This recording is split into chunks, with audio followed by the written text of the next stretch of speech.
पहला यूज, सच का पहला यूज क्या है, ध्यान दीजिएगा। अब ये सच वर्ड अलग अलग जगहों पर अलग अलग इस्तेमाल होता है। अब इसका इस्तेमाल क्या है, जहां भी आपको सच और सच के बाद या एन फिर उसके बाद कोई एडजेक्टिव और उसके बाद कोई नाउन नजर आ रहा है, तो वहां पर सच का मतलब होता है बहुत। क्या होता है, बहुत। जैसे देखिए, it is such an interesting movie, ये बहुत ही इंटरेस्टिंग मूवी है। This is such an interesting movie, ये बहुत ही इंटरेस्टिंग मूवी है। तो बहुत आया सच के लिए। Ram is such handsome boy, Ram बहुत ही हैंडसम लड़का है, बहुत ही खूबसूरत सुंदर लड़का है। My father is an intelligent man, मेरे पापा इज एन नहीं, my father is such an,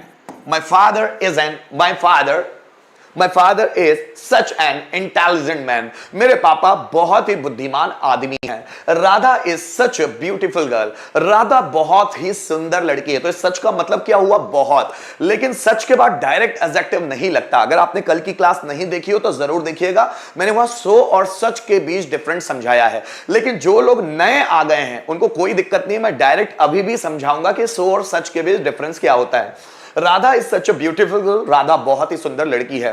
that teacher is such an experienced man, वो टीचर बहुत ही अनुभवी व्यक्ति है। वो टीचर, दैट मैन, बहुत ही अनुभवी व्यक्ति है। Rocky was such a good man, Rocky बहुत ही अच्छा इंसान था, बहुत ही अच्छा इंसान। सच, She was such a hard working girl, वो बहुत ही मेहनती लड़की थी। She was, पास्ट की बात हो रही है, वो बहुत ही मेहनती लड़की थी।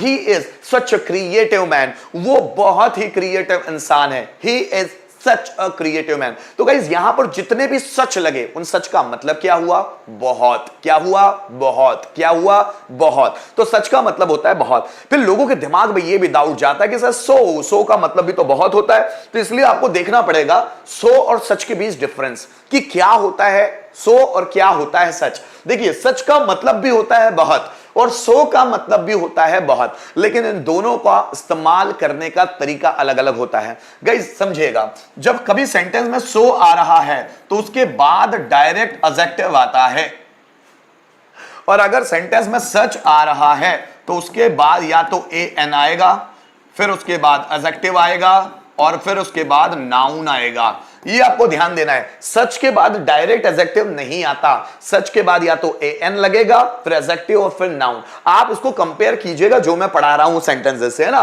और सो के बाद हमेशा एडजेक्टिव आता है, तभी वो बहुत का मतलब देता है। अब सो के बाद हम एन नहीं रख सकते और सच के बाद डायरेक्ट एडजेक्टिव नहीं रख सकते। ये एग्जाम्पल से आपको अभी समझ में आएगा। देखिएगा, ये एग्जाम्पल है आपके सामने जिससे आपको बहुत अच्छी तरह भी समझ में आने वाला है। यहां देखिएगा, यहां लिखा मैंने, रचित इज सो ब्रिलियंट।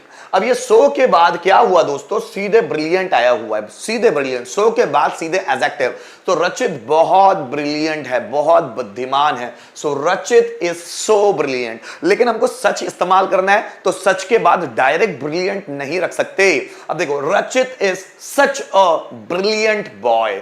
अब सच के बाद क्या रखा, अ रखा, और फिर इस ब्रिलियंट के बाद भी कोई नाउन आया है। देखिए, सच के बाद एन, उसके बाद एडजेक्टिव और उसके बाद नाउन। सो रचित is such a brilliant boy.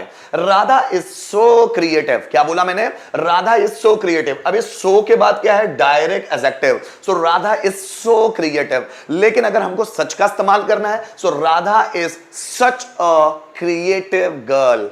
So Radha is such a creative. तो सच के बाद क्या आया, अ, फिर इस अ के बाद क्या आया, एडजेक्टिव, फिर इस एडजेक्टिव के बाद क्या आया, नाउन। तो यही लगाने का तरीका है कि Radha is such a creative girl. देखिए, mister Sharma is so handsome, mister Sharma is so handsome. तो इस सो के बाद डायरेक्ट आया है एडजेक्टिव, इसलिए लग जाएगा। अब सच कैसे इस्तेमाल होगा, mister Sharma is such a handsome man. Mister Sharma बहुत ही सुंदर आदमी है। दोनों का मतलब एक ही है, लेकिन इस्तेमाल करने का तरीका अलग है। देखो, शिवा इज सो इंटेलिजेंट। तो इस सो के बाद क्या आया, सीधे इंटेलिजेंट, मतलब एक एडजेक्टिव। तो सो जब भी आप बहुत के सेंस में इस्तेमाल करेंगे तो सो के बाद डायरेक्ट क्या आना चाहिए, उस सो के बाद डायरेक्ट आना चाहिए कोई ना कोई एडजेक्टिव।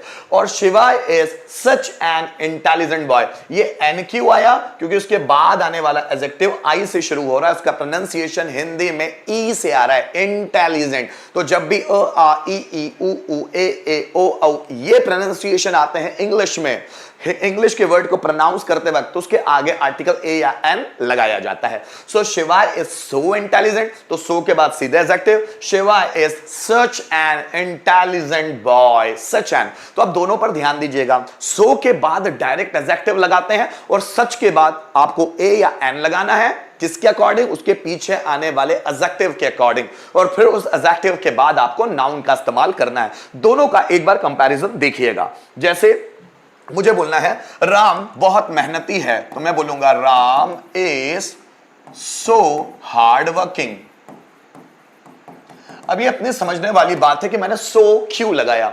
राम बहुत मेहनती है, इसका मतलब क्या हो? बहुत मेहनती। मैंने आदमी या लड़का नहीं बोला है, राम बहुत मेहनती है। अगर मैं ऐसा बोलूं कि राम बहुत मेहनती लड़का है, तो अब सच लग जाएगा। ध्यान दीजिएगा, राम बहुत मेहनती है, मेहनती एक एडजेक्टिव है, तो सिर्फ एडजेक्टिव आया है इसलिए सो लगा देंगे। So Ram is so hard working, Ram बहुत मेहनती। अगर मैं ऐसा बोल दूं कि राम बहुत मेहनती लड़का है, अब ये मेहनती जो एडजेक्टिव है उसके बाद लड़का भी आया है, नाउन भी आया है, मतलब सो नहीं लगेगा, सच लगेगा। So Ram is such a hard working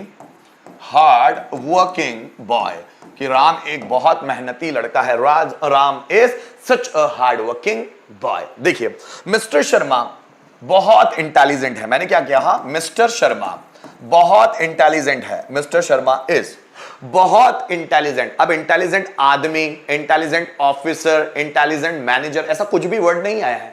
mister Sharma बहुत इंटेलिजेंट है, सिर्फ इंटेलिजेंट एक एडजेक्टिव आया है। So mister Sharma is so intelligent, तो यहां सिर्फ सो लगेगा, सच नहीं लगेगा, ठीक।